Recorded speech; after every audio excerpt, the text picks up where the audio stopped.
جیاواز لە ساڵانی ڕابردوو یادی 33 ساڵی ئەنفالکردنی بارزانیان بەبێ وتاری حکوومەت و لایەنەکان بەڕێوە چوو. مەراسیمێکمان جیاواز کردووە تەنها مەراسیم دانانی تاجەگولی نەبوو و هەروەها سەردارکردنی مۆزەخانەی ئەلفالە و کەلوپەل و پاشماوانەی کە لە بیابانەکانی خواروی عێراق لەگەر تەرمی پیرۆزی ئەنفالەکان دەرهێنراون میوانەکان سەردانی مۆزەخانەیان کردووە.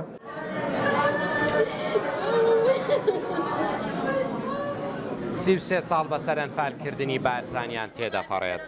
کار و پیشەی دەیانژنی ڕەشپۆشی ئێرە هەڕشتنی فرمێسکەکانیانە بە دیار ئەو جلوبەرگانەی لە ئەبوو غرێب بۆیان هاتۆتەوە.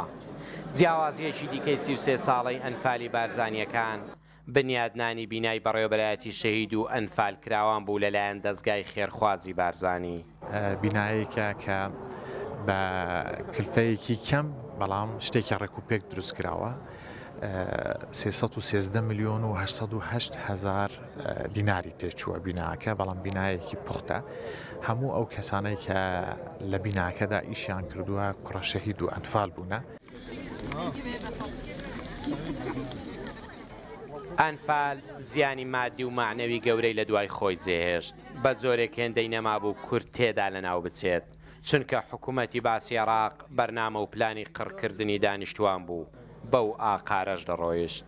مەبەست لێ قۆناغ بە قۆناغ سڕینەوەی هەویەی کوردی بووە، نەهێشتنی مرۆڤێک بوون، کەسانێک بوونە ئەوەی کەوا خۆیان نەتەوەیەکی جیاواز بێت لە وڵاتە لەسەر ئەم خاکە بژێن.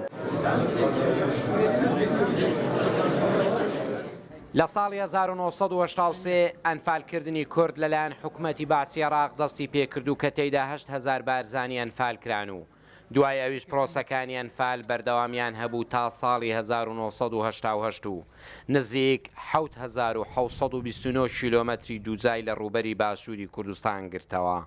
کە سوکاری ئەنفال کراوان بێ جیاوازی لەسەر گۆڕەکان فاتیحا دەخوێنن، چونکە هیچ کەس نازانێت کامە گڵکۆ هی کە سوکارەکەیەتی. بەختیار قادر ڕوودا و دەڤەری بارزان.